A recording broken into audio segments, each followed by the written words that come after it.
500 বছরের পুরনো এক হারিয়ে যাওয়া রাজপ্রাসাদ, যা আগুনে পুড়ে গিয়েছিল পর্তুগিজ আক্রমণে, যা আবারও দাঁড়িয়ে আছে সেই ঐতিহাসিক রাজপ্রাসাদ মেলাকার বুকে। চলুন দেখে নিই সেই রাজকীয় ইতিহাস, যেখানে সুলতানের গল্প, প্রাচীন অস্ত্র আর মনোমুগ্ধকর রাজপ্রাসাদ অপেক্ষা করছে আমাদের জন্য। স্বাগতম সবাইকে। যেমনটি আমি বলেছিলাম লাস্ট ব্লগে, যে আজকে আমরা যাব মিউজিয়ামে, যেটা আমরা রাতে দেখতে পারিনি, মালেকা সুলতানাত মিউজিয়াম। এটা কিন্তু কোনো সাধারণ মিউজিয়াম না, এটা আসলে 1500 শতকের সুলতান মনসুর শাহের রাজপ্রাসাদের হুবহু কাঠের প্রতিরূপ। চলুন যাওয়া যাক, আমরা অলমোস্ট কাছাকাছি চলে এসেছি। এটা হচ্ছে ফেমোসা, যেটা আমরা লাস্ট ব্লগেও দেখেছিলাম, কিন্তু রাত ছিল তখন। এটাও আমরা আবার দেখব এবং এটা সম্পর্কে কিছুটা ধারণা নেব। আমরা আগে মিউজিয়ামটা দেখিনি, সোজা গেলেই আমরা মিউজিয়ামে পৌঁছে যাব, আর আমাদের টিকিট কাটতে হবে। রাতে যদিও হালকা বৃষ্টি হয়েছিল, কিন্তু সকাল থেকেই ভালোই রোদ। স্কুলের অনেক স্টুডেন্টদের দেখতে পাচ্ছি, মেবি কোনো স্কুল প্রজেক্টের জন্য তারা এসেছে এখানে। এটা একটা ভিনটেজ কার, যদিও এটা প্যালেসের সাথে কোনো সম্পর্ক নেই, এটা জাস্ট এমনি রাখা আছে।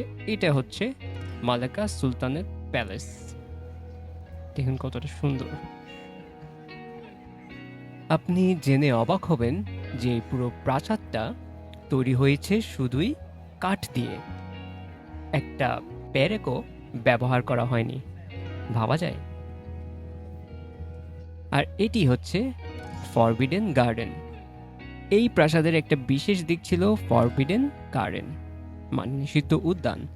এখানে সুলতানের রানী, রাজকুমারী আর নারীরা থাকতেন, বাইরের দুনিয়া থেকে পুরোপুরি আলাদা। এই স্থান সাধারণের জন্য ছিল একদমই বন্ধ, শুধুমাত্র সুলতানের রানী, রাজকুমারী আর দায়াং মানে সেবিকা এই বাগানে প্রবেশ করতে পারতেন। বাগানটি ছিল উচ্চ প্রাচীর দিয়ে ঘেরা, যেন বাইরের চোখ কখনোই সেখানে না পড়ে। এখানে থাকতো সুগন্ধি ফুল, রাজকীয় ফলের গাছ, ছোট ছোট ঝর্ণা আর কখনো কখনো রাজকীয় স্নানের ঘাট। এই বাগানে শুধু বিশ্রামের স্থান নয়, ছিল এক গোপন রাজজগৎ, যেখানে রাজ পরিবারের মহিলারা স্বাধীনভাবে সময় কাটাতেন। সুলতানও মাঝে মাঝে এখানে নিরিবিলি সময় কাটাতে আসতেন।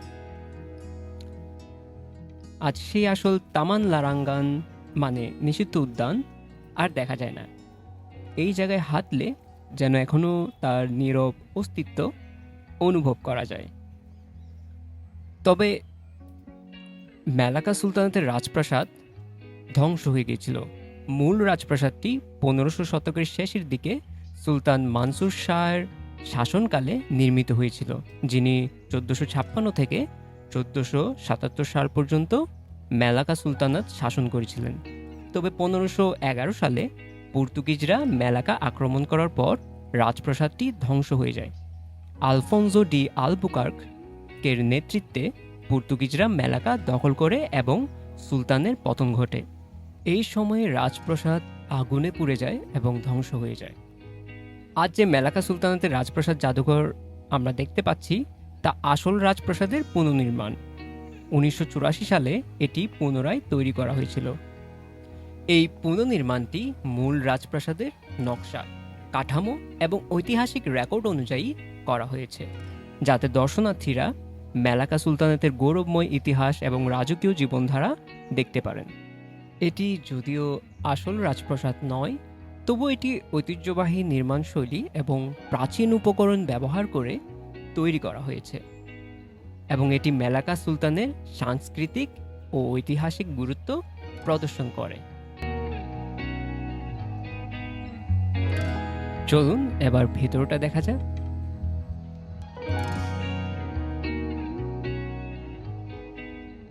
তো কাঠের সিঁড়ি, আমরা উপরে উঠব এবং অবশ্যই জুতো খুলেই যেতে হবে।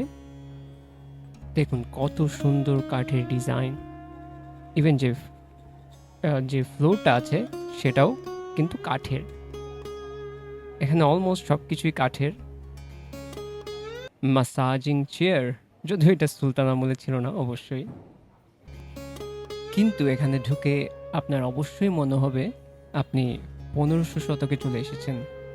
সব কিছু কাঠের এবং জায়গাটা অনেকটা ঠান্ডা।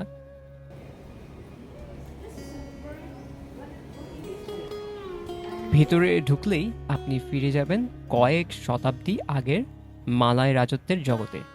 এখানে আছে রাজকীয় সভার দৃশ্য, প্রাচীন অস্ত্রশস্ত্র, ঐতিহ্যবাহী পোশাক, আর আছে হ্যাংতুয়া আর হ্যাং জেবাতের বীরত্বগাথা কাহিনী।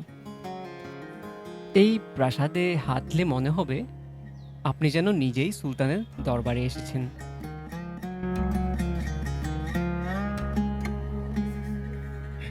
সুন্দর কাঠের কাজ, এবং ভাবতেই অবাক লাগে কেমনে সবকিছু শুধুমাত্র কাঠ দিয়েই তৈরি করা হয়েছে। চলুন জেনে নিই মালাই সুলতানের পোশাক কি ছিল। তারা পরতেন বাজু মেলায়ু। সুলতানরা সাধারণত বিলাসবহুল কাপড়ের তৈরি লম্বা হাতার ট্রেডিশনাল শার্ট পরতেন, যেটা কোমরে শাম্পিং দিয়ে বাঁধা থাকতো। শাম্পিং হচ্ছে সোনালি বা রেশমি কাপড়ের এক ধরনের কাপড়, কোমরের চারপাশে পরা হতো, অনেকটা ধুতি বা লুঙ্গির মতো, কিন্তু ছোট আর রাজকীয়ভাবে সাজানো।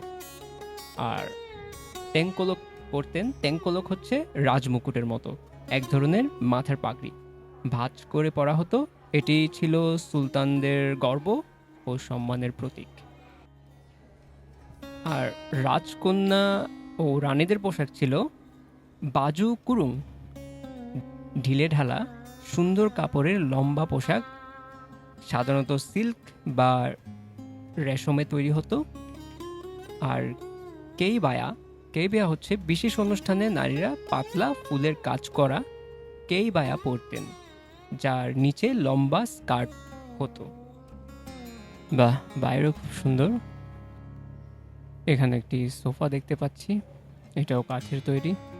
প্রচুর ঐতিহাসিক জিনিসপত্র এখানে দেখতে পাচ্ছি। সবগুলা এক এক করে দেখতে গেলে প্রচুর সময় নিয়ে আসতে হবে।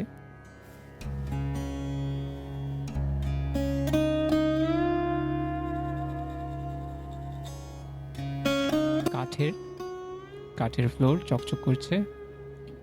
এই রাজপ্রাসাদে একসময় রাজকীয় খাবার পরিবেশন হতো তামার থালায়, খাওয়া হতো হাতে, আর পাশে থাকতো সোনালি জলপাত্রে হাত ধোয়ার পানি।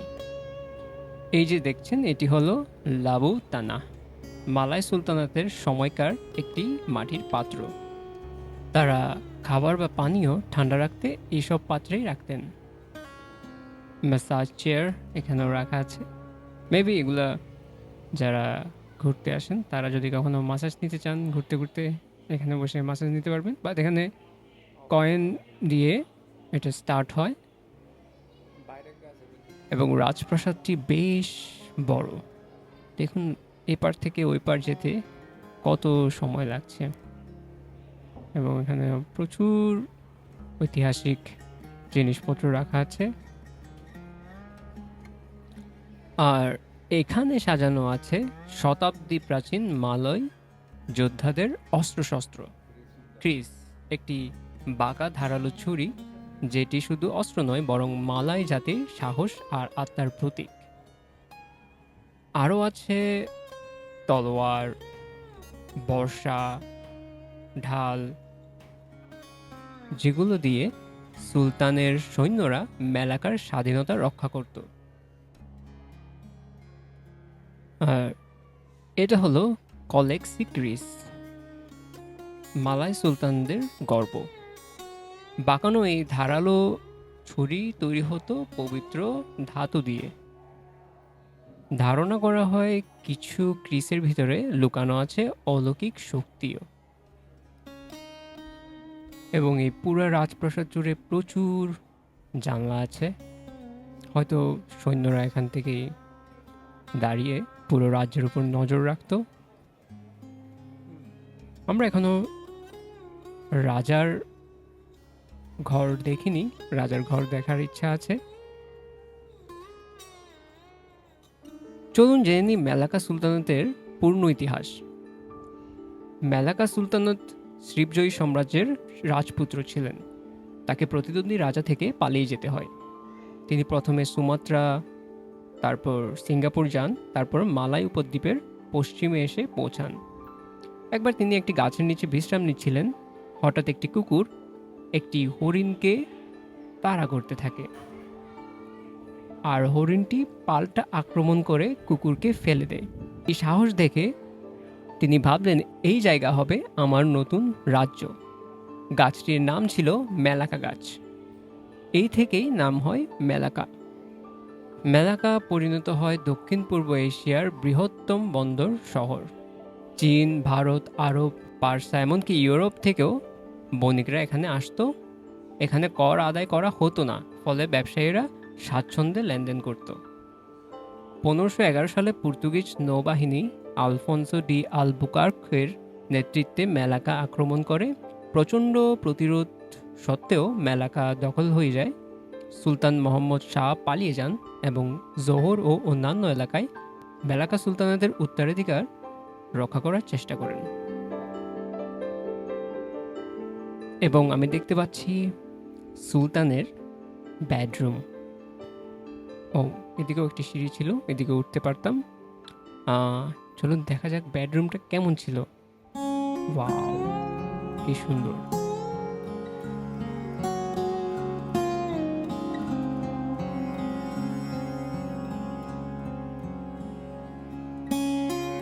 সুন্দর কাঠের খোদাই করা খাট, রেশমের পর্দা আর নিখুঁতভাবে সাজানো আসবাব, সবকিছুতেই রাজকীয় শৈলী।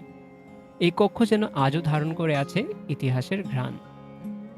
যেখানে রাজা ছিলেন, স্বপ্ন দেখতেন আর রাজ্যের সিদ্ধান্ত নিতেন।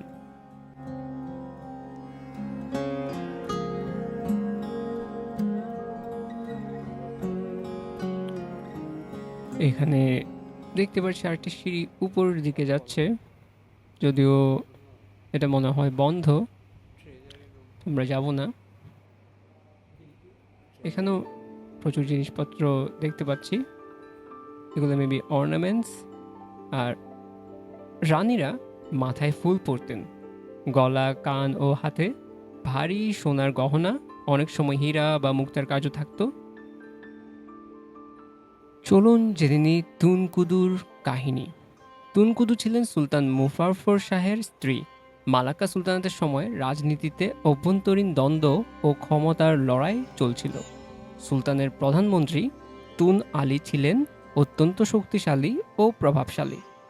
রাজ পরিবারের শান্তি ও স্থিতিশীলতা বজায় রাখতে সুলতান একটি কঠিন সিদ্ধান্ত নেন। তিনি তার স্ত্রী তুনকুদুকে তালাক দেন, যেন তুন আলীর সঙ্গে তার বিয়ে হয়, এবং এইভাবে তুন আলীকে রাজ পরিবারের অংশ করে রাজনৈতিক শত্রুতা প্রশমিত করা যায়। তুনকুদু সম্মানের সাথে এই সিদ্ধান্ত গ্রহণ করেন এবং রাজ্যের বৃহত্তর স্বার্থে নিজের ব্যক্তিগত সুখ ও দাম্পত্য জীবন বিসর্জন দেন।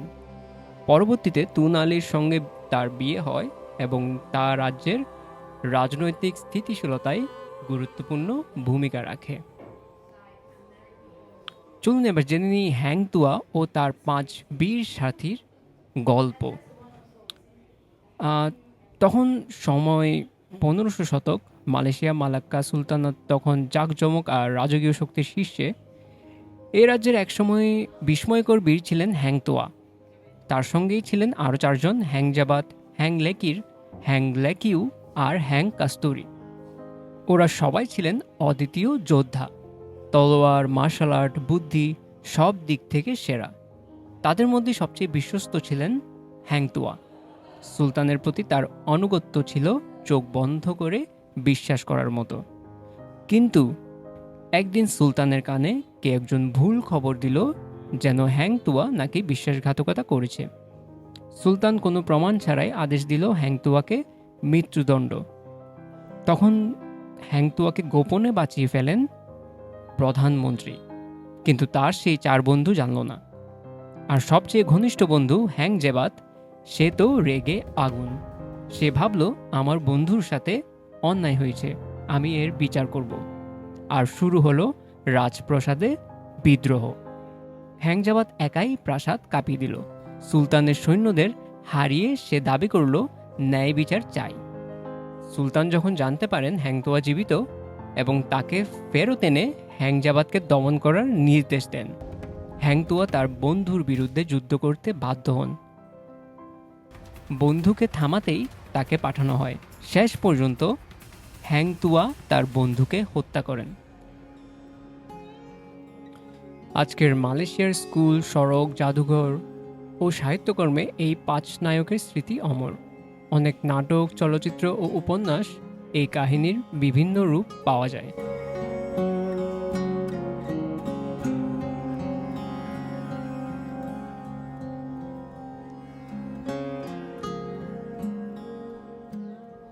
আমরা মোটামুটি পুরো মিউজিয়ামটাই ঘুরে নিয়েছি।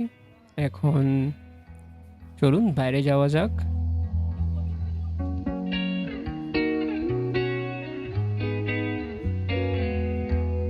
এগুলো হচ্ছে ঐতিহ্যবাহী মালয় ঘর, আর এ পাশে হচ্ছে এফেমোসা, মালাগার সবচেয়ে পুরনো ইউরোপীয় স্থাপত্য নিদর্শন আফোমোসা। 1511 সালে পর্তুগিজরা মালাকা দখলের পর এই বিশাল দুর্গ নির্মাণ করেছিল, যেন তারা এখানকার ব্যবসা ও সামরিক শক্তি নিয়ন্ত্রণে রাখতে পারে। একসময় এ দুর্গ ছিল সৈন্যদের ঘাঁটি, গুদামঘর, কারাগার আর গির্জা পর্যন্ত। কিন্তু ব্রিটিশরা 1807 সালে দুর্গটি ধ্বংস করে দেয়। শুধুমাত্র এই একটাই প্রবেশদ্বারই ইতিহাসের সাক্ষী হয়ে দাঁড়িয়ে আছে। এটি নির্মাণ করা হয়েছিল 1511 সালে আর ধ্বংস হয় 1807 সালে। তো এই ছিল মালাকা। যদি আপনি আগের ব্লগটা না দেখে থাকেন, আমি বলবো আগের ব্লগটাও দেখুন, ওখানে মালাকার অনেক কিছু দেখানো হয়েছে। এখানে শুধু ছোট্ট একটি পোর্শন ছিল, আপনারা ওটাও দেখেন যদি না দেখে থাকেন। ওখানে মালাকা, মোটামুটি মালাকা পুরোপুরি কভার করা হয়েছে আমাদের। সো এখন আমরা যাব, হোটেল চেক আউট করবো এবং চলে যাব একটি অন্য শহরে। এবং কোন শহরে যাচ্ছি তা এখন আমি বলবো না, নেক্সট ব্লগে আপনারা জানতে পারবেন আমরা কোথায় যাচ্ছি। এবং খুবই সুন্দর একটি জায়গায় আমরা যাচ্ছি, যেটা মালয়েশিয়ার আরেকটি অন্যতম ট্যুরিস্ট স্পট বলা যায়। সো আমরা এখন বাসের টিকিট কাটবো, ফার্স্টে লাঞ্চ করব, বাসের টিকিট কাটবো এবং ওই শহরের উদ্দেশ্যে রওনা দিব। সো নেক্সট ব্লগে আবার দেখা হবে। আজকে এই পর্যন্তই। সবাই সুস্থ থাকবেন, ভালো থাকবেন।